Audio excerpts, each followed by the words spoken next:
I think that the biggest way that a PhD can actually harm your career is not anything to do with the actual PhD itself, rather yourself and how you change throughout a PhD. Now, when I got to the end of my PhD, I felt like I deserved more. I felt like I needed a job that required a PhD to get into because, I've spent all this time getting a qualification and therefore I deserve a higher paying job than if I had just graduated with a master's or a bachelor's. And so what that really did is it made me focus upwards. It made me focus on jobs that maybe I didn't even want and I didn't care for.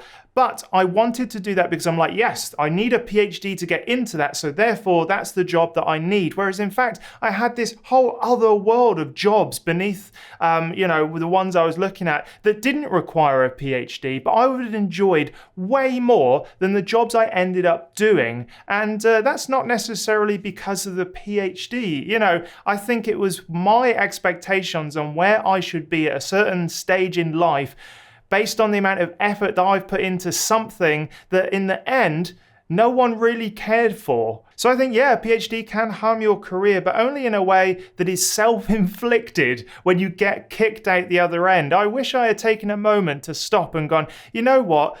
The whole world is full of jobs and ways to earn money. Which ones would I actually enjoy? Forget this PhD thing, this nonsense that I've just done for the last 3 years.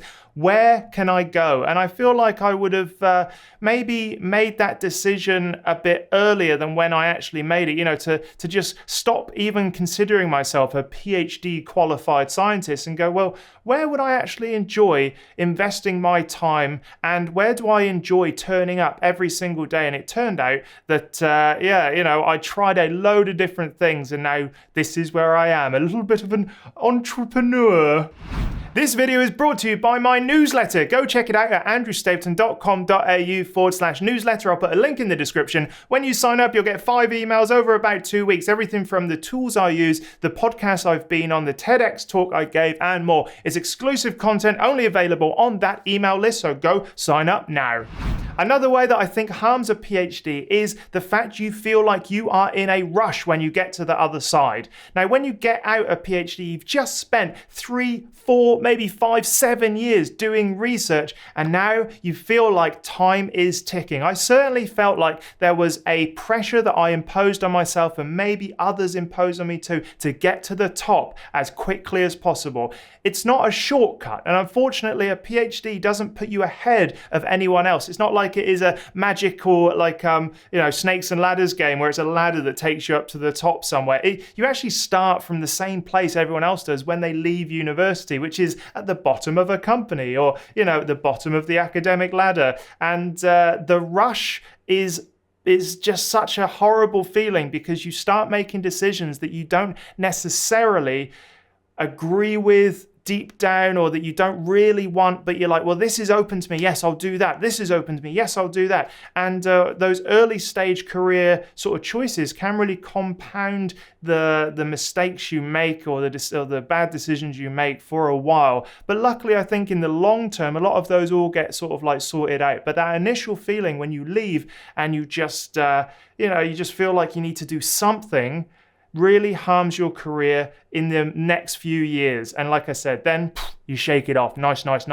Another thing I think that makes people rush into a decision after their PhD and make bad career choices is the financial pressure that they feel. A lot of people do PhDs and they therefore don't earn as much money during that PhD time as their friends, as other sort of like opportunities they may have taken when, instead of doing a PhD. All those things earn money, much more money than doing a PhD. And so not only do you feel a pressure to make a decision because you spent time, but the money component, I think, can't be ignored. You feel like you need to earn as much money as possible. And sometimes earning as much money as possible is going into jobs that absolutely suck. I even considered a job doing patent attorney stuff, which is another qualification, because it paid well. I would have been absolutely miserable no doubt. I mean, I ended up going into the mines for a little bit because that was where most of the money was at the time in Australia.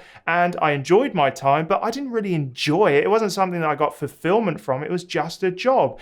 And unfortunately now, that has kind of harmed me in the short term. But overall, I think in the long term, you do end up kind of sussing things out. So don't panic.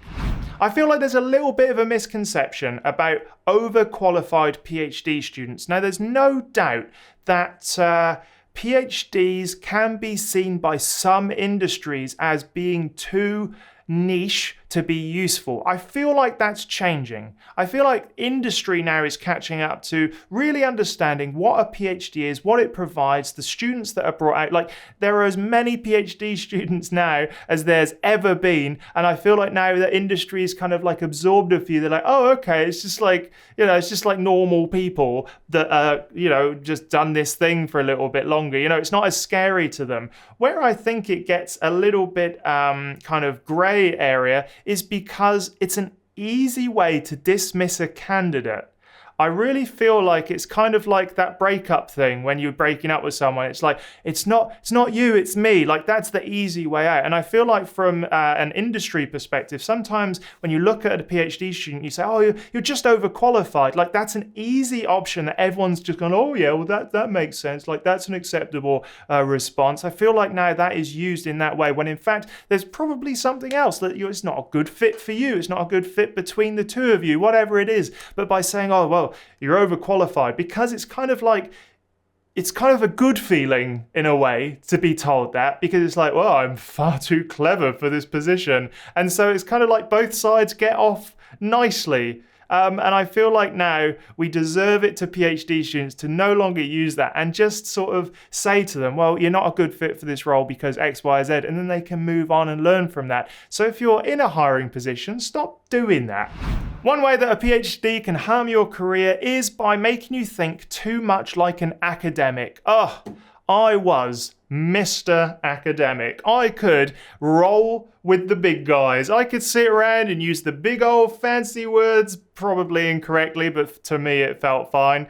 And I could, convince people that I was like part of their gang. Now, the thing is, this gang is very insular. It is not often outwards looking. Once you get booted out of this academic gang, the thing is that people around you now need to see you not as an academic, but as someone that is valuable to their workforce, which is very difficult because you're still thinking like an academic. You're still sort of like showing off how many papers you've got or how much money you've brought in or how quickly you did this thing or your, very unique specific qualifications that used to reward you in academia. Now you're in a whole new different world. And I think that a PhD can force you into this academic thinking too much. Now, go check out my channel because it is full of information about just like starting with the end in mind. It's so important that at the beginning of a PhD, you understand what it is and where you're going, and you can build up the skills and the momentum so that when you leave academia, inevitably at some point, even after spending 10 years on the postdoc treadmill like me, that you are at least prepared for the real world. Along those lines, a PhD can actually cause you to not build evidence and kudos in the right areas.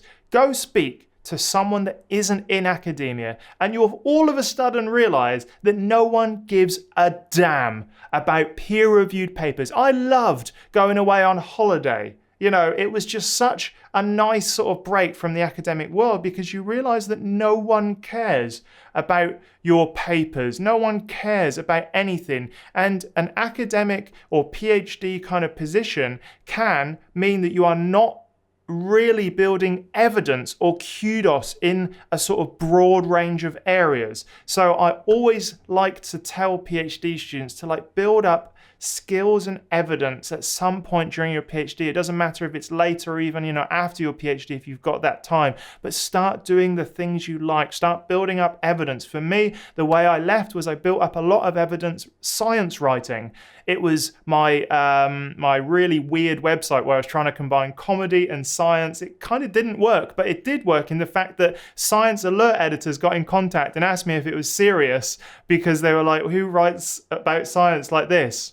this guy. And it got me that foot in the door. And then I was able to get the Cosmos internship. And then I was able to, write for Science, Australia Science Channel and Science Alert and Australian Quarterly. And like all of these different things, it just opened up the door because I did something that I liked and I just sort of pursued it for a bit. So yes, a PhD can stop you doing the things you like and you actually want to do, and therefore build up evidence and kudos and networks in an area because you're so focused. Now that's just part of the system, but at some point you do kind of have to prepare your diving board for leaping off into the new career. And that's just the reality of leaving academia. So it can stop you from actually doing the things you really want to do.